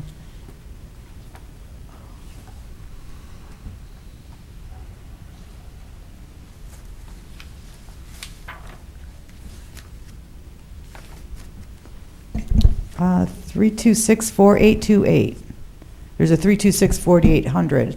And my direct line is 4818. Okay, so 326-48. Yep. Any of those numbers will probably get Yes. somebody to help them, right? Yes, absolutely. And I do want to tell you that I do come to you with 12 years public administration experience, and that I got my undergrad and grad degree at Cleveland State University, the College of Urban Affairs. So I am a public administrator, and most recently was the director for the Lorain County American Red Cross. And so, emergency assistance and disaster assistance I'm well versed in, and also vulnerable populations, to be able to come alongside them to make sure that they are not living in a state of trauma and emotional stress, but they are being able to get the resources that they really need to have. Good. Okay. Glad to have you aboard. Well, thank you. Rita. All right. It's Thank an you. important organization. Thank you. Madam Clerk. Under Resolutions, number 1, investments. So moved. Second. Discussion. Ms. Kowski? Aye. Mr. Lundy. Aye. Mr. Kayla? Aye. Appropriations? So moved. Second. Discussion. Ms. Kowski? Aye. Mr. Lundy. Aye. Mr. Kayla? Aye. Transfers? So moved. Second. Discussion. Ms. Kowski? Aye. Mr. Lundy. Aye. Mr. Kayla? Aye. No advances, no repayments, requisitions? So moved. Second. Discussion. Ms. Kowski? Aye. Mr. Lundy. Aye. Mr. Kayla? Aye. Travel? So moved. Second. Discussion. Ms. Kowski? Aye. Mr. Lundy. Aye. Mr. Kayla? Aye. Bills? So moved. Second. Discussion. Ms. Kowski? Aye. Mr. Lundy. Aye. Mr. Kayla? Aye. Under the airport, approved modification number 1 to Richland Engineering Limited's contract and engineering services at the airport to include the observation and testing services for rehab public apron project. This will not exceed $154,686 and will be paid from the contract services account airport, which reimbursement from FAA is 90% and 10% local share. So moved. Second. Discussion. Mr. Cortez, do you have any comments on the airport? No, we're working on the public aprons. Remember, we received about $500,000 plus from the FAA. Richland Engineering has been our ongoing firm that has the airport experience. We've used them for a number of years. So that really is just a continuation of our relationship. Was that a 3-year roll-up on the federal funds, Jim? It was a 3-year roll-up. It was a 3, no, let me take that back, Commissioner. We used I just can't see, that's all. Oh, okay. Sorry, Matt. The 3-year roll-up came when we were doing the taxiways. Okay. This was an additional allocation of funds from the FAA to do the public aprons. So Okay. It's additional appropriation. it was additional appropriation last year. That's really good because we get $150,000 Right. a year. It takes us forever to cobble together enough funds to do any kind of sizable project. I got to thank the FAA, Detroit. They've been working real close with us. And Stephanie's been a real supporter of us over the years, and so hopefully this job will get done, and then we'll be looking for our next pool of money. As you know, we run the airport on a shoestring. For those that don't know out there, because we see a lot of misinformation on the airport periodically, there's only $50,000 of county general fund money being plugged into that airport. And I think that's a very important issue because there seemingly is a school of thought out there that hundreds and hundreds of thousands of dollars is being put into the airport by the commissioners. Not since we got here. Thank you. You took over the airport, you gave it to me, and then you cut the funding by $700,000. I really appreciate that. So we've come as close to self-sufficiency as reasonably we could. On occasion, the board has been generous enough to match some of those grant dollars. The big grant, you brought over the 10% because we simply didn't have the money. We would have walked by, I believe the time it was $580. I think it was $500,000 or so. Without match money, and the board came to the table with the match money for that extra project. So again, $50,000 of general fund money is going to the airport. All the other revenues are raised on the airport, with the number one revenue being Farming corn. We could grow corn on the roof, not marijuana, Commissioner. A couple of years from now, we may be able to expand that opportunity. We would do that. So I just wanted to take that opportunity because it's important to continue to send that message because a lot of folks don't realize what goes on out there. Thank you. Ms. Kowski? Aye. Mr. Lundy. Aye. Mr. Kayla? Aye. Under the Commissioners, authorize various personnel actions as indicated on the summary sheet for employees within jurisdiction of Lorain County Commissioners. Mr. Cortez. I do have a few personnel issues. I'll make it brief. A couple hirings, potentials at Golden Acres, maybe in community development. As always, we do have pending and ongoing litigation that may come up as a topic, and the potential sale and purchase of real estate. All three of those topics are allowable under the Sunshine Act for executive session talk, so I'd ask at the conclusion of a regular board meeting, we go into executive session, we talk about those items that I've outlined. Thank you. Thank you. Approve and waive the reading of the minutes of April 1st. So moved. Second. Discussion. Ms. Kowski? Aye. Mr. Lundy. Aye. Mr. Kayla? Aye. Under Children and Families, approve various contracts for the provision of community-based programs for the prevention of child abuse and or neglect for fiscal year 15 Children's Trust Fund effective April 1st through June 30, 2015. Both are Ohio Guidestone Nurturing Fathers Program in the amount of $2,144 and Ohio Guidestone Nurturing Parent Program in the amount of $19,680. So moved. Second. Discussion. Ms. Kowski. Aye. Mr. Lundy. Aye. Mr. Kayla. Aye. Under Children's Services, approve a sub-grant agreement with the Ohio Department of Job and Family Services with Children's Services in accordance with Section 307.98 and 5101.21 of the revised code, effective July 1st, 2015 through June 30th, 2017. So moved. Second. Discussion. Ms. Kowski. Aye. Mr. Lundy. Aye. Mr. Kayla. Aye. Under the engineer, approve amendment number 1 with Arcadius US Inc. in the amount of $55,000 for services associated with the preparation of the right-of-way plans and stream mitigation as part of the Laird-Nagle Road widening and reconstruction from Lorain Road to Center Ridge Road, North Ridgeville. This is due to the additional 57 parcels needing to be acquired. City of North Ridgeville will provide the additional funds. So moved. Second. Discussion. Ms. Kowski. Aye. Mr. Lundy. Aye. Mr. Kayla. Aye.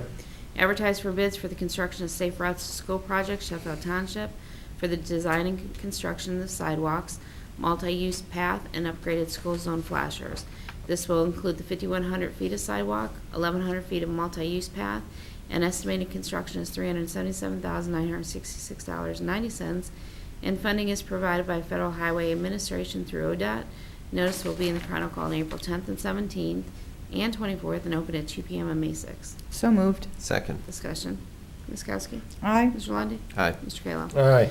Award contract to Saver Paving, Ashland, in the amount of $314,089 for the 2015 Chip and Seal program. 4 bids were received on March 31st, this being the most responsive, complying with specifications. Issue notice to proceed on or before July 6th, complete on or before August 31st, and does not propose to use any subcontractors or substitutions on the project. Engineer's estimate was $334,793 and will be paid from the MVGD account. Authorized administrator to notify the auditor to release retainage at completion of project. So moved. Second. Discussion. Ms. Kowski. Aye. Mr. Lundy. Aye. Mr. Kayla. Aye. Mr. Cortez. Thank you. I know we've been long this morning, but I should have asked it when you hit on the business. Bob, how come they need 58 additional properties on the Nagle Road project? Is it changed? That's a really, really needed project, but it seems like an awful lot of additional parcels. There was an article in the paper last week in regards to needing to acquire. Well, you can't believe anything you read in the paper. I believe that. Actually, Mr. Cortez, when they scoped, the original scope, they had estimated they would need X number of parcels based on what they believed the widening would take. When we got into the actual widening, there was additional easements for drainage and such, so it went up 55 parcels. Actually, the right-of-way acquisition is complete. The plan still is, as Commissioner Kayla knows, it's on NOACA's list of funded projects to begin this fall. So. Yes. Yeah, I mean, it's a great project. It's really needed down there. It just seemed like an awful large amount of parcels effective. That makes perfect sense with drainage. Thanks, Bob. And also, hopefully, one of you will bring up number 1 on here on the correspondence under your business. Other than that, I will yield. Sure. Mr. Ennis. I have no business this morning. Commissioner's report. Yeah, I do have that, actually. April 18th, this is Saturday, we have 2 things going on simultaneously. One being the Shred Day and Food Drive. It's going to be from 9 to noon at our collection center, which is 540 South Abbey Road in Elyria. Just you don't even get out of your car, easy to do. Also, if you would like to bring some food items, they're looking for non-perishable food items. And then also our Sheriff's Department is doing a prescription turn-in day, same time but different, many locations, which I will give to Hal to put up on our screen.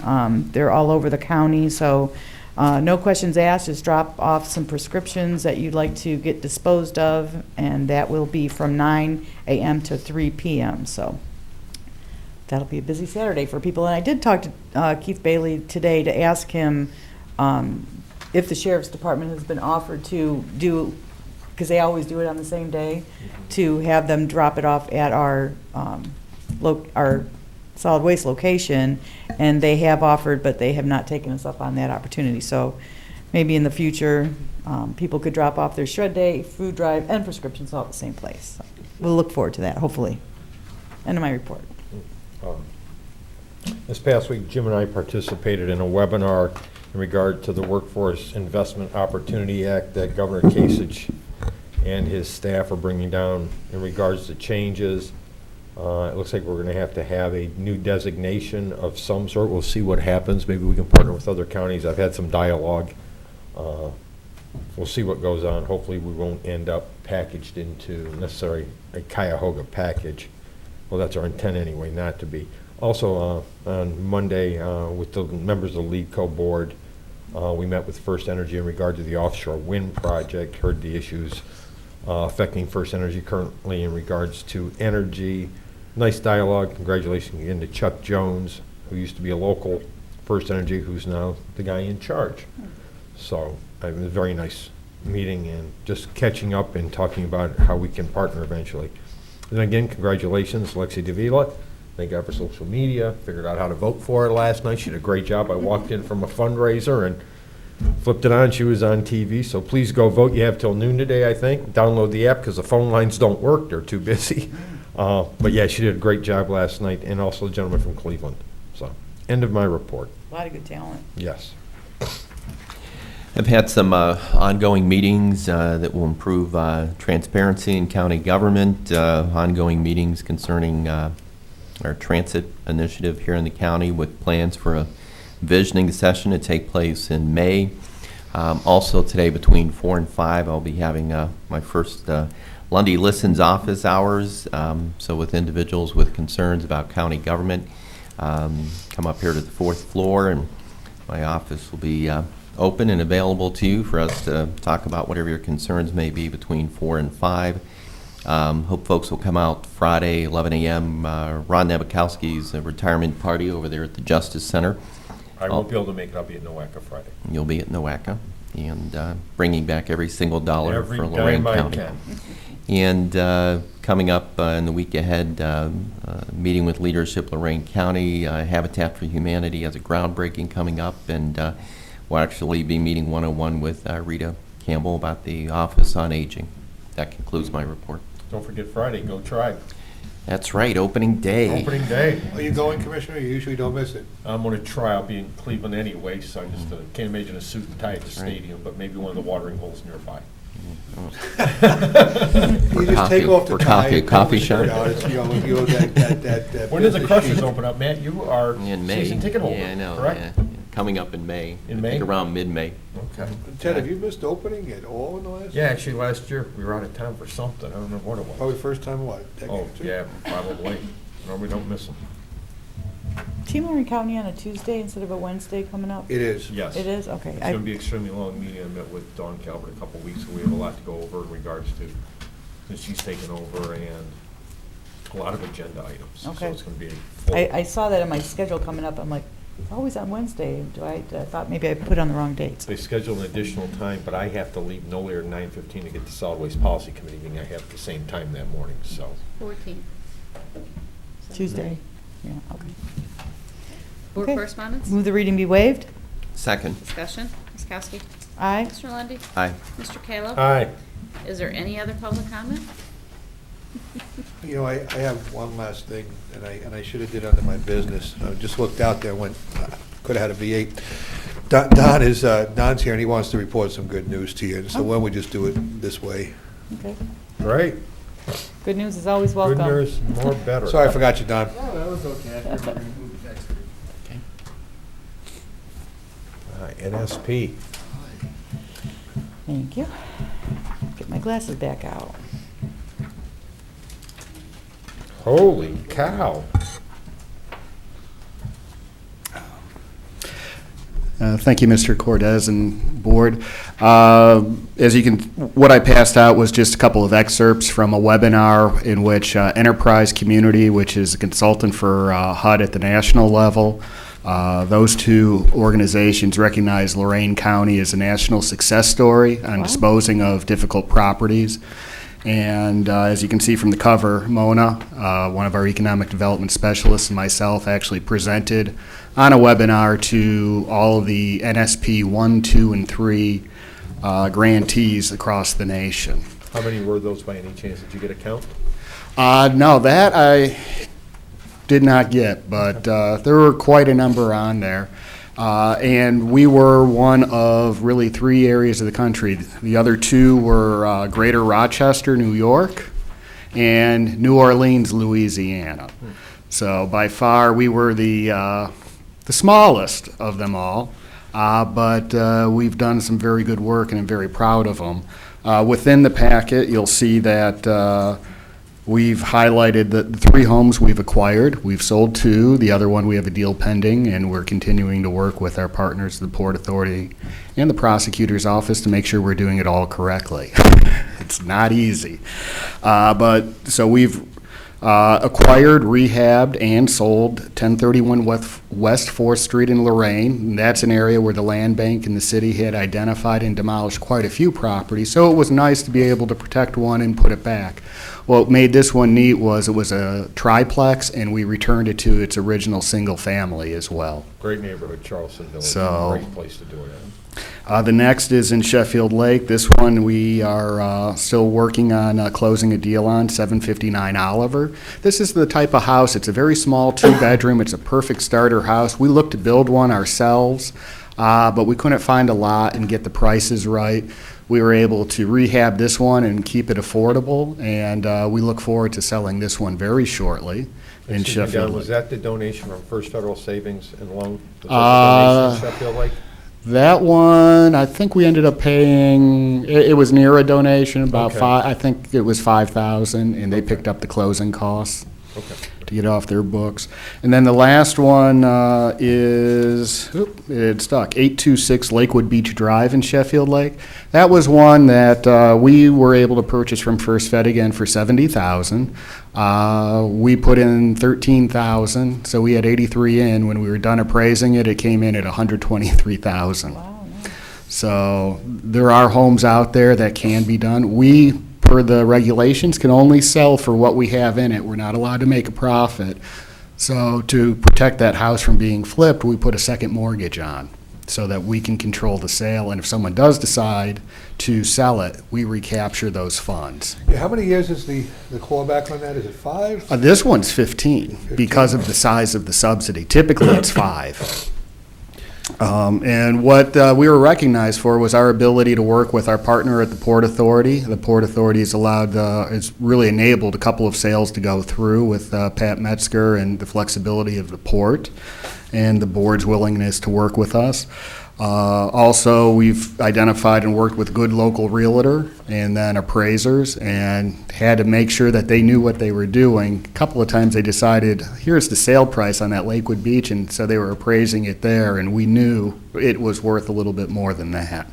So, but it was nice to be recognized, and I thought it would be good for you guys to hear that your department's busy up there. We don't always come down and brag all the time, but here was an opportunity to let you know that there is a lot of good going on up there. Oh, this is the kind of information should be posted on our new website. And I just made a note on that to see if we can't get some posting on that. I just put it in my comments to see social media or something outlet. Correct. I noticed that the friends in the media must have got enough to write about today because they all left. So we probably won't see anything in the newspaper on that. Commissioners, we tend to continue to cobble together the very limited resources we have and find innovative ways to amplify our efforts through these collaborations.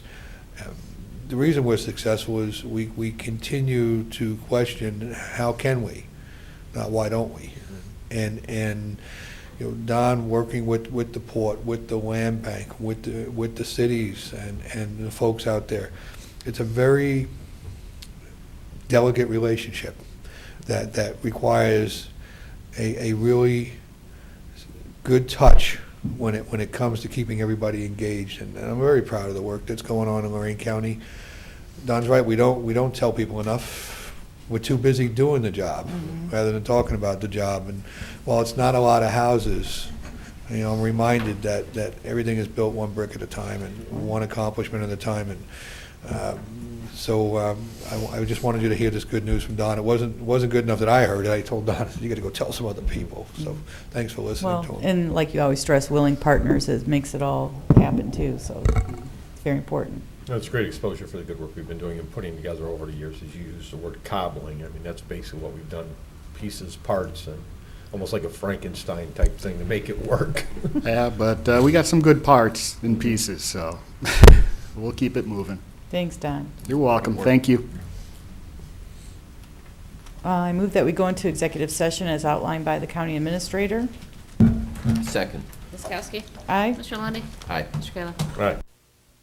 This has been a broadcast of the recent Lorain County Commissioners' General Meeting. Unless otherwise announced, meetings are held Wednesday morning at 9:30 at the Administration Building, 226 Middle Avenue, 4th floor, downtown Elyria.